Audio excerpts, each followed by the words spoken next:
سورۃ النساء کے 8ویں رکوع اور 5ویں پارے کے 5ویں رکوع کا آغاز ہے۔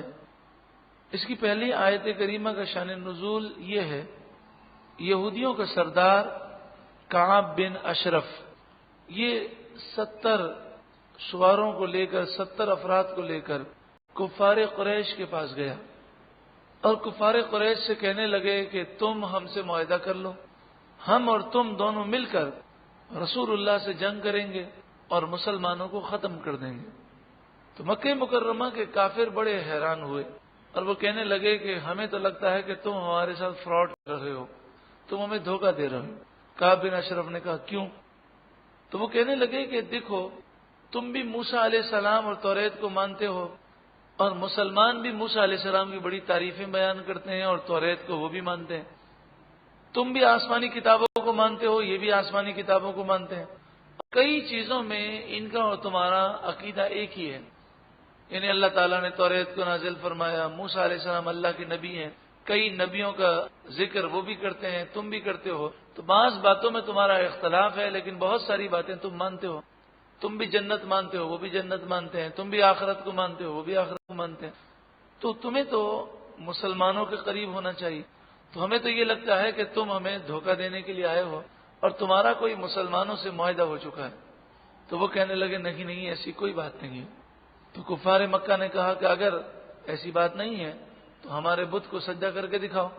تو سارے یہودیوں نے کفار مکہ کو راضی کرنے کے لیے بتوں کو سجدہ کیا، حالانکہ وہ یہ کہتے تھے کہ بت کو سجدہ کرنا یہ حرام ہے، شرک ہے، لیکن اس کے باوجود انہوں نے انہیں راضی کرنے کے لیے کیا۔ پھر کفار مکہ یہ کہنے لگے یہ بتاؤ کہ ہم سیدھے راستے پر ہیں یا مسلمان سیدھے راستے پر ہیں؟ تو حالانکہ یہودی یہ کہتے تھے کہ جو بت پرست ہے وہ جہنمی ہے اور وہ کافر ہے، وہ آپس میں یہ کہتے تھے، لیکن حضور کے بغض میں آ کر انہوں نے یہ کہا کہ مسلمانوں سے زیادہ تم سیدھے راستے پر ہو اور وہ تو بھٹکے ہوئے ہیں، نعوذ باللہ من ذالک۔ اس پر یہ آیت کریمہ نازل ہوئی، الم تر، اے محبوب کیا آپ نے نہ دیکھا، الی الذین، ان لوگوں کو، اوتوا نصیبا من الکتاب، جنہیں کتاب کا ایک حصہ دیا گیا، یعنی وہ توریت کے اس حصے پر ایمان رکھتے ہیں کہ جس میں موسیٰ علیہ السلام کا ذکر ہے اور اس حصے کا وہ انکار کرتے ہیں جس میں عیسیٰ علیہ السلام اور حضور صلی اللہ علیہ وسلم کا ذکر ہے۔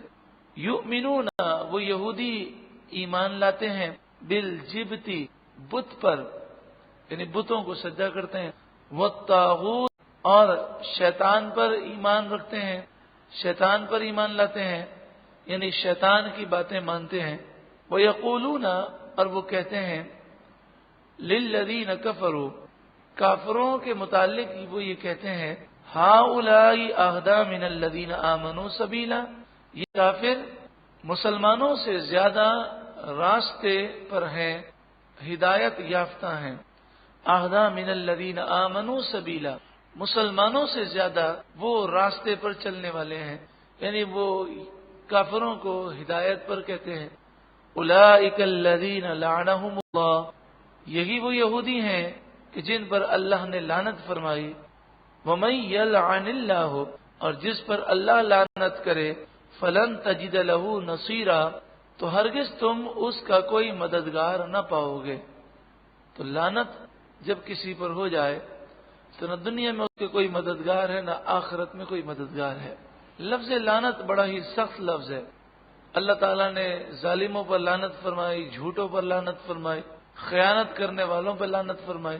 تو جن جن اعمال پر لعنت کا ذکر ہے ان برے اعمال سے بچنا انتہائی ضروری ہے۔ اسی طرح رسول اللہ صلی اللہ علیہ وآلہ وسلم نے جن جن چیزوں پر لعنت فرمائی ان سے بھی بچنے کی بہت کوشش کرنی چاہیے۔ سود کے لینے والے پر، سود کے دینے والے پر آپ نے لعنت فرمائی، سود کے ایگریمنٹ کو لکھنے والے پر اور اس کے گواہوں پر رسول اللہ نے لعنت فرمائی۔ ان مردوں پر لعنت فرمائی جو عورتوں کی نقل کریں اور ان عورتوں پر لعنت فرمائی کہ جو مردوں کی نقل کریں۔ کسی کو لعنت نہیں دینی چاہیے، یعنی ہم اگر کسی کو لعنت دیتے ہیں تو لعنت کسی پر نہیں کرنی چاہیے، خاص طور پر مسلمان پر لعنت کرنا یا اپنی سواری پر، جانور پر، یا کسی بھی اپنی چیز پر لعنت کرنا. جیسے بعض لوگ غصے میں آ کر مثلا کار اسٹارٹ ہی نہیں ہوتی اور تنگ کر رہی ہے تو وہ غصے میں کہتے ہیں لعنت ہو اس پر. رسول اللہ صلی اللہ علیہ وآلہ وسلم نے ایک دن ایک شخص کو دیکھا، وہ اپنی سواری پر سوار ہونے لگتا ہے، وہ جانور بار بار اسے گرا دیتا ہے. تو اس نے کہا جانور سے کہ تجھ پر لعنت ہو.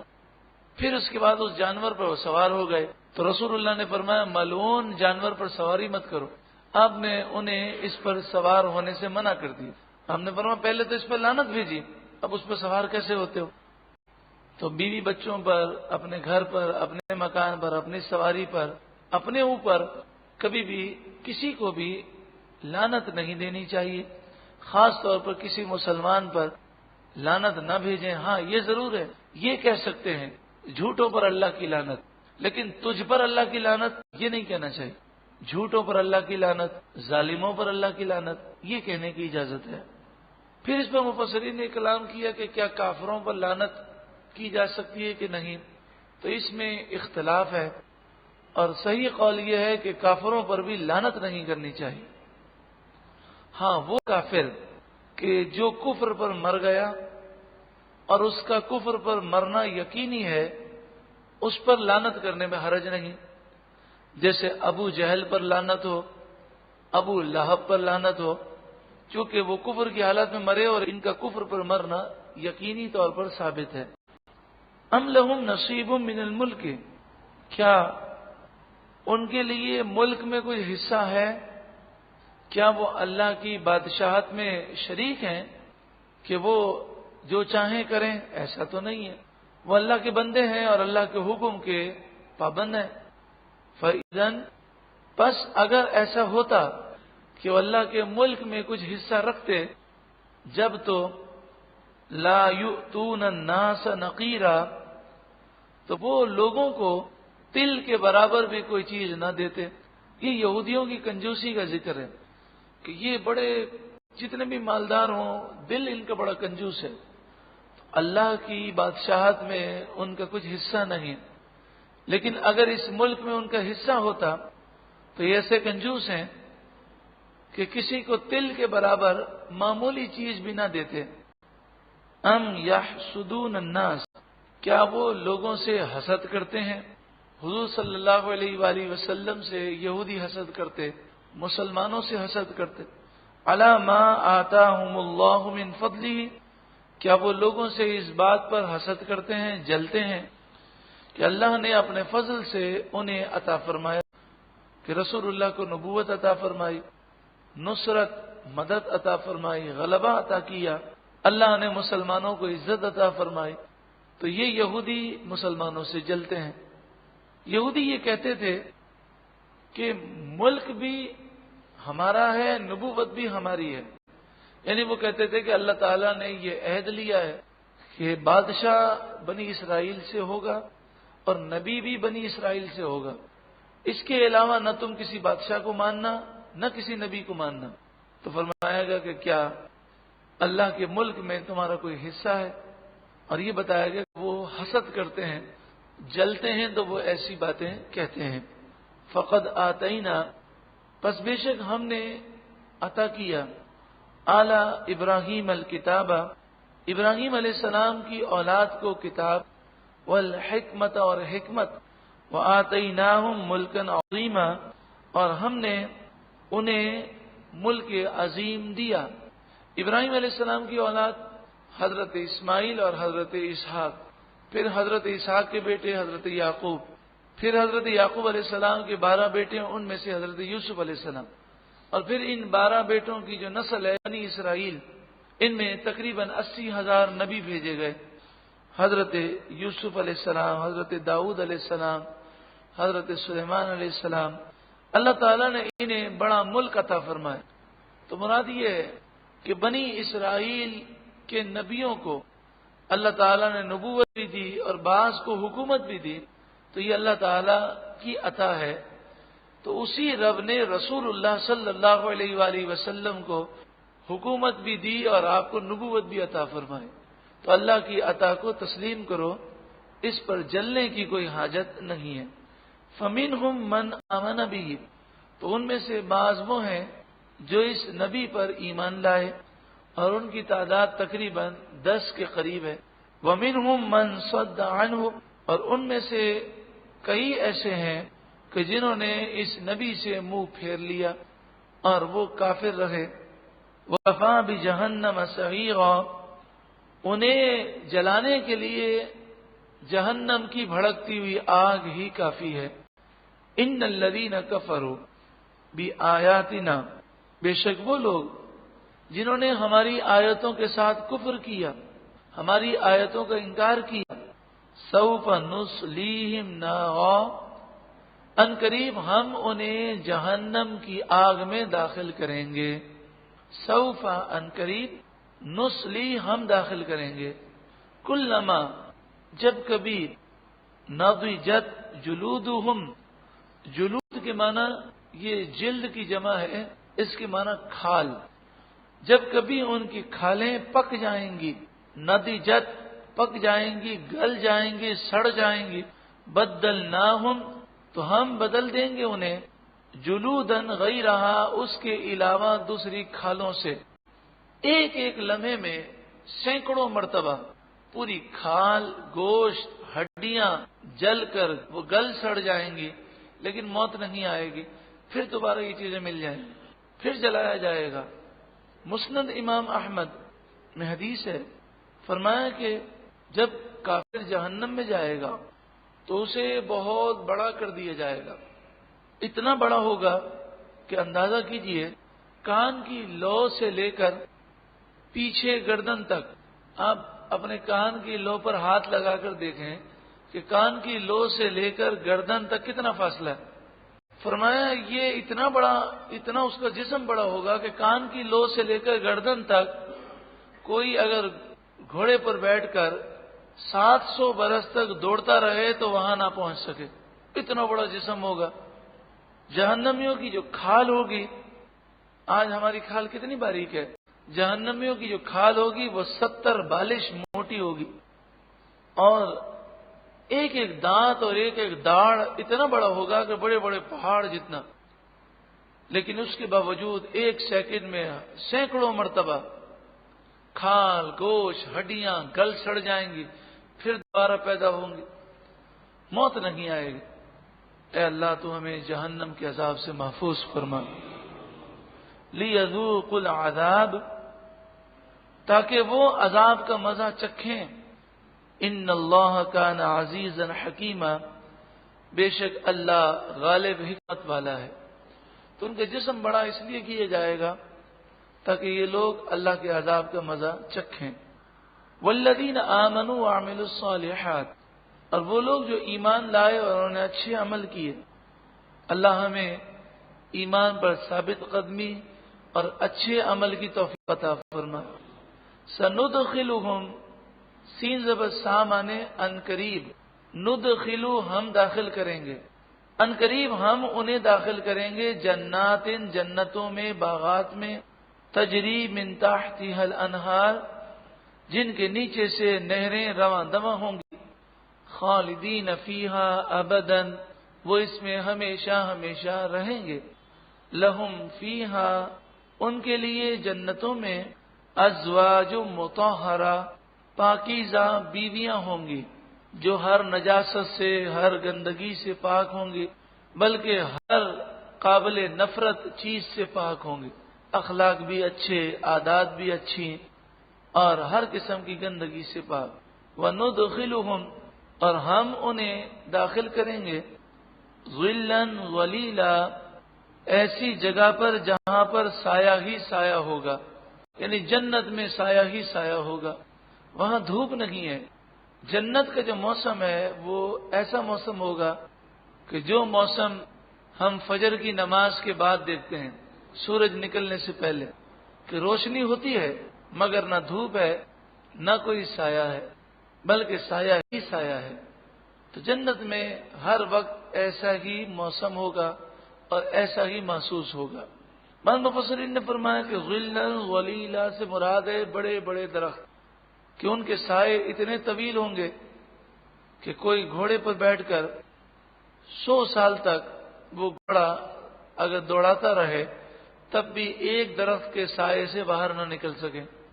اے اللہ تو ہمیں یہ پیاری جنت عطا فرما۔ ان اللہ یامرکم، بے شک اللہ تمہیں حکم دیتا ہے، ان تؤدوا الامانات الی اہلھا، کہ تم امانتیں جن کی ہیں انہیں سپرد کرو، امانتیں جن کی ہیں انہیں واپس کرو، سپرد کرو۔ امانت کا تصور بہت وسیع ہے، اس میں سے ایک بات یہ ہے کہ کسی نے کوئی چیز ہمیں امانتاً رکھوا دی تو اب اس کی اجازت کے بغیر ہم وہ چیز استعمال نہیں کر سکتے، چاہے وہ روپے ہوں، پیسے ہوں، چاہے کوئی بھی چیز ہو، اس کی اجازت کے بغیر ہم استعمال نہیں کر سکتے۔ وہ امانتاً ہے، اسی طرح رکھیں گے اور اسی طرح ہم واپس کریں گے۔ امانت کی اہمیت کا اندازہ اس سے لگائیے کہ رسول اللہ صلی اللہ علیہ وسلم نے حضرت علی کو اپنے بستر پر سلایا اور اپنی چادر اوڑھنے کا حکم دیا اور فرمایا کہ یہ کافر جو میرے گھر کو چاروں طرف سے گھیر کر وہ کھڑے ہیں، مجھے قتل کرنا چاہتے ہیں، ان کی امانتیں میرے پاس ہیں، میں تو ہجرت لی جا رہا ہوں، صبح تم یہ امانتیں لوگوں کو واپس کر کے آنا۔ دیکھیں دشمن ہے لیکن دشمن کی بھی امانتیں واپس کرنے کا رسول اللہ نے انتظام فرمایا۔ ہر خطبے میں، ہر واعظ میں یہ جملہ ضرور ہوتا، لا دین لمن لا امانت لہ، امانت دار نہیں اس کا کوئی دین نہیں۔ رسول اللہ صلی اللہ علیہ وآلہ وسلم نے ایک قلعے کا محاصرہ کیا، یہودیوں کا قلعہ تھا، محاصرہ ہو گیا۔ اس کے بعد ایک چرواہا آیا، وہ یہودیوں کی بکریاں چرانے کے لیے گیا تھا، وہ بکریاں واپس لے کر آیا۔ اس نے دیکھا کہ چاروں طرف فوج ہے، اب میں قلعے کے اندر بکریاں کیسے لے جاؤں؟ تو اس نے ایک صحابی رسول سے پوچھا کہ یہ کس کی فوج ہے اور تمہارے مقاصد کیا ہیں؟ تو انہوں نے کچھ باتیں بتائیں، تو وہ چرواہا کہنے لگا مجھے تم اپنے بادشاہ سے ملاقات کراؤ۔ تو انہوں نے کہا کہ وہ ہمارے نبی ہیں، وہ ہمارے رسول ہیں۔ تو اس نے کہا کہ میں ان سے ملاقات کیسے کر سکتا ہوں؟ تو میں اس قابل تو نہیں ہوں کہ ان کے دربار میں جا سکوں، وہ اتنی بڑی شخصیت ہے، ہاں دور سے مجھے ان کا جلوہ دکھا دوں۔ تو صحابی رسول نے کہا کہ وہ سب سے ملتے ہیں، غریب ہو امیر ہو سب سے ملتے ہیں۔ اس نے کہا میرے لباس میں بدبو ہے، لباس میلا کچیلا، میں غریب، میں اتنی بڑی ذات کے دربار میں کیسے جاؤں؟ تو صحابی رسول نے کہا کہ ایسی بات نہیں، تم جاؤ، وہ تم سے ملاقات کریں گے۔ وہ چرواہا حضور کے دربار میں گیا تو دیکھا کہ ایک معمولی سا خیمہ ہے بظاہر اور اس میں جلوہ افروز ہیں۔ جب رسول اللہ سے اس نے پوچھا کہ آپ کیوں آئے ہیں تو آپ نے بتایا کہ ہم اسلام کی دعوت دینے کے لیے آئے ہیں، اور یہ ہماری کوششیں ملک کے لیے نہیں، حکومت کے لیے نہیں، بلکہ اسلام کو پھیلانے کے لیے۔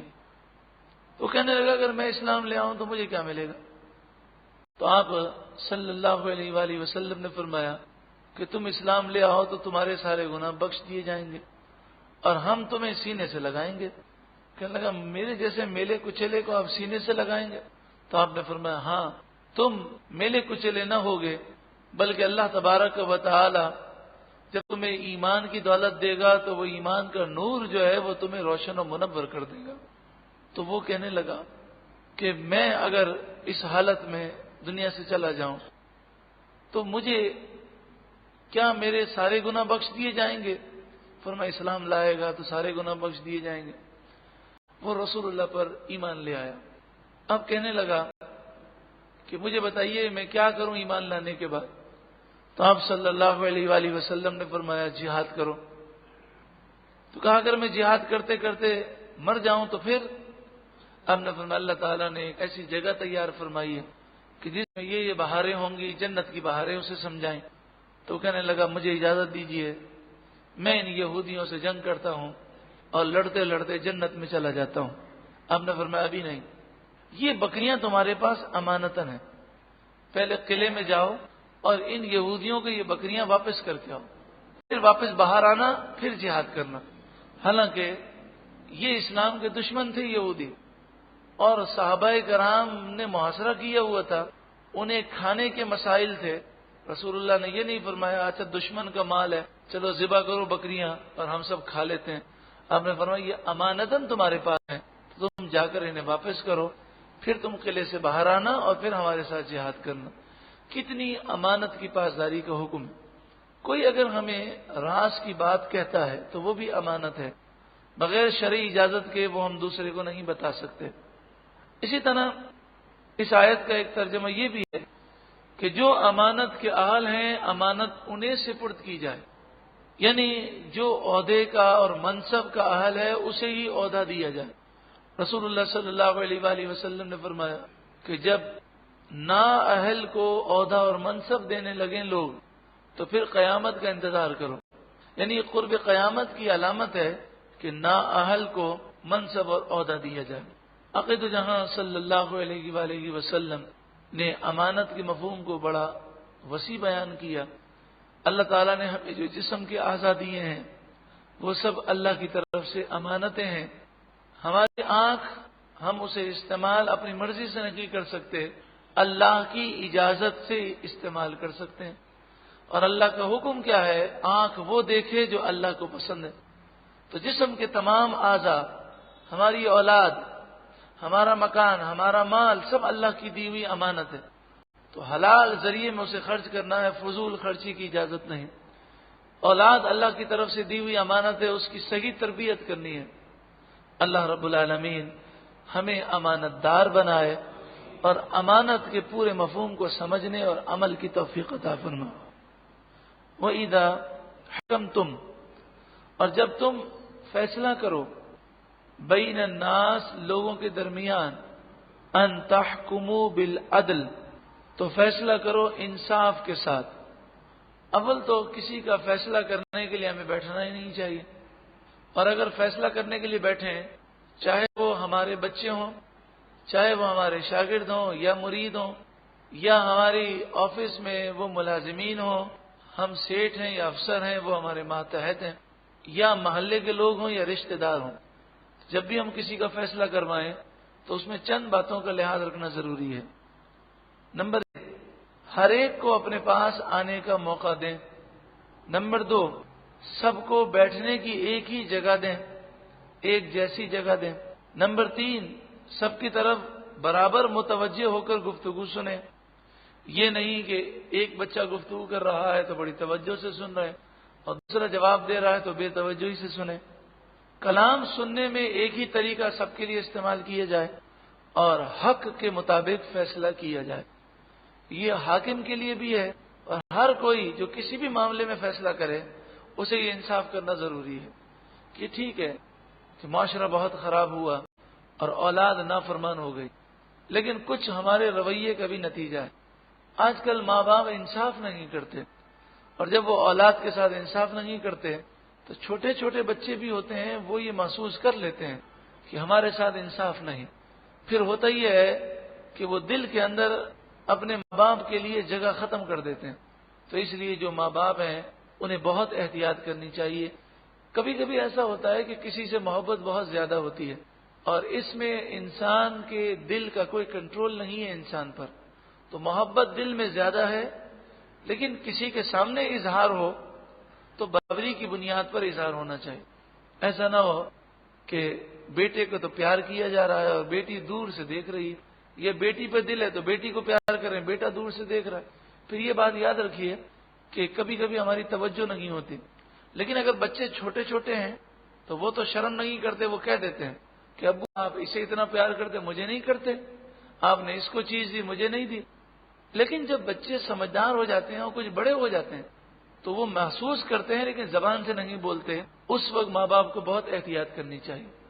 یہ بات یاد رہے کہ تربیت اور اصلاح کے لیے یہ ضروری ہے کہ جس کی اصلاح کی جائے اس پر یہ تاثر قائم کر دیں کہ میں تمہاری محبت کی وجہ سے تمہاری اصلاح کر رہا ہوں، تم سے نفرت ہے، تم میری نظر میں حقیر ہو، ذلیل ہو، تم بالکل نکمے ہو، بیکار ہو، کسی کام کے نہیں، یہ تصور قائم نہیں ہونا چاہیے۔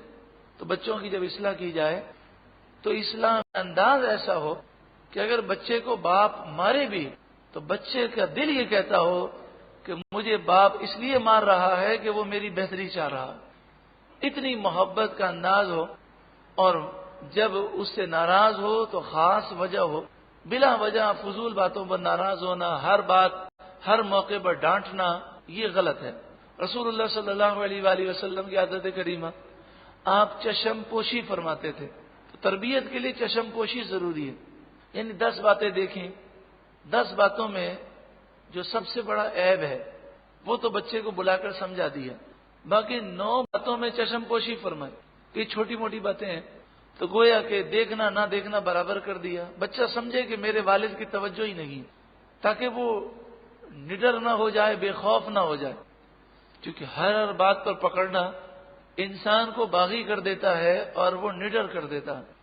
ان تمام باتوں کو سمجھ کر اصلاح کے لیے پلاننگ کرنی چاہیے۔ اپنے بچوں کی تربیت کے لیے بغیر پلاننگ کے اگر زندگی گزاریں گے تو تربیت نہیں ہوگی۔ پلاننگ کیسے ہو؟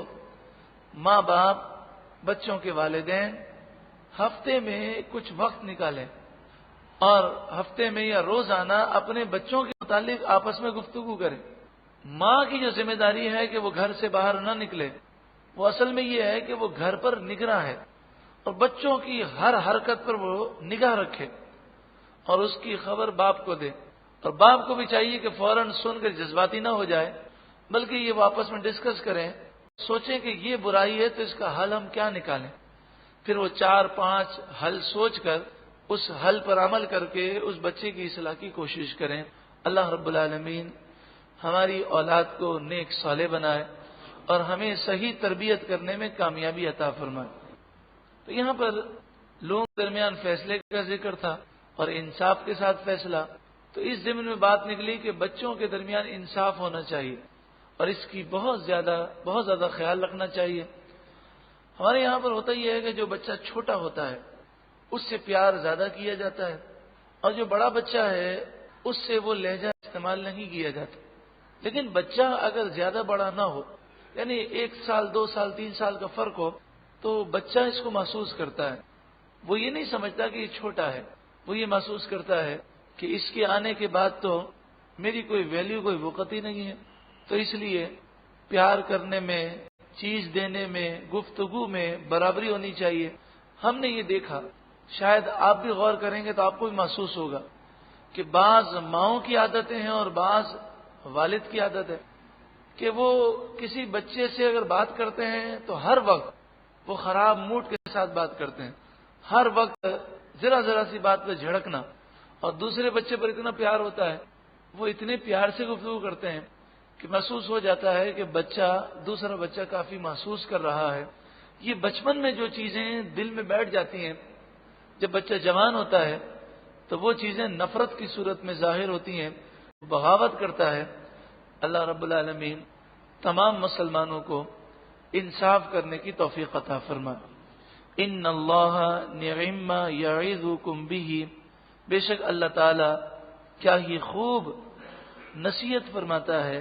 ان اللہ کان سمیعا بصیرا، بے شک اللہ تعالی خوب سننے والا، دیکھنے والا ہے۔ یا ایھا الذین آمنوا، اے ایمان والو، اطیعوا اللہ، اللہ کی فرمانبرداری کرو، واطیعوا الرسول، اور رسول کی فرمانبرداری کرو۔ حدیث پاک میں ہے کہ رسول اللہ نے فرمایا، جس نے اللہ کی اطاعت کی اور میری نافرمانی کی، اس نے اللہ کی بھی نافرمانی کی۔ یعنی حضور کی فرمانبرداری کے بغیر اللہ کی فرمانبرداری نہیں ہو سکتی۔ وَأُولِي الْأَمْرِ مِنْكُمْ، اور جو تم میں سے حکومت والے ہیں، جو تم پر نگراں اور امیر مقرر ہو، اس کی فرمانبرداری کرو، کیونکہ اگر ایسا نہ کیا جائے تو ملکی نظام تباہ ہو جاتا ہے۔ رسول اللہ صلی اللہ علیہ وآلہ وسلم نے فرمایا، جس نے امیر کی اطاعت کی اس نے میری اطاعت کی، اور جس نے امیر کی نافرمانی کی اس نے میری نافرمانی کی۔ لیکن جو حکمراں ہیں یا جو امیر اور نگراں ہیں، ان کی فرمانبرداری شریعت کے دائرے میں ہوگی۔ اگر وہ شریعت کے خلاف حکم دیں گے تو پھر ان کا کہنا نہیں مانا جائے گا۔ جیسے ملک کے قانون ہے، تو جو قانون شریعت کے خلاف ہوگا اور شریعت سے ٹکرا رہا ہوگا اس پر ہم عمل نہیں کریں گے۔ ہاں، جو شریعت سے نہیں ٹکرائے گا اس قانون کی فرمانبرداری ہم پر لازم ہے۔ فَإِن تَنَازَعْتُمْ فِي شَيْءٍ، پھر اگر تم آپس میں کسی چیز پر جھگڑا کرو، یعنی تمہارا اختلاف ہو جائے، امیر کچھ حکم دے اور تم کچھ کہو، فیصلہ کیسے ہو؟ فردوہ الی اللہ والرسول، تو تم اس معاملے کو پیش کرو اللہ کے دربار میں اور رسول کے دربار میں، یعنی قرآن و حدیث پر غور کرو، اگر قرآن و حدیث کے مطابق جس کی گفتگو ہو تو اسی کو تم قبول کر لو۔ ہر معاملے میں ہمارے کاروباری اگر جھگڑے ہوں یا وراثت کا معاملہ ہو یا گھر کے جھگڑے ہوں، اگر ہم اس طرح بن جائیں کہ بھئی شریعت کا فیصلہ دیکھیں گے، جو شریعت کا فیصلہ ہوگا وہ ہم کریں گے، تو تمام جھگڑوں کا حل نکل آئے گا۔ ان کنتم تؤمنون باللہ والیوم الآخر، تم ایسا کرو اگر تم اللہ اور آخرت پر ایمان رکھتے ہو، ذالک خیر، یہ بہت بہتر ہے، وَأَحْسَنُ تَأْوِيلًا، اور اس کا انجام سب سے اچھا ہے۔ یعنی اگر یہ سوچ بنا لی جائے کہ ہم شریعت کے مطابق فیصلہ کریں گے، چاہے ہمارا نقصان ہے یا فائدہ ہے، تو آج ہو سکتا ہے کہ اس فیصلے میں ہمیں نقصان ہو، لیکن آئندہ کے لیے آسانی ہو جائے گی کہ لڑائی جھگڑے نہیں ہوں گے۔ ہر کوئی لڑنے جھگڑنے کے بجائے کہے گا کہ بھئی شریعت کا مسئلہ دیکھ لیتے ہیں، جو شریعت کا مسئلہ ہے وہی فیصلہ کر لیتے ہیں۔ تو اس طریقے سے محبتیں قائم رہیں گی، اور جو زندگی کا اصل مقصد ہے کہ اللہ کی عبادت میں، اللہ کو راضی کرنے میں زندگی گزاری جائے، اس طرف توجہ رہے گی۔ اللہ رب العالمین ہم سب کو عمل کی توفیق و سعادت نصیب فرمائے۔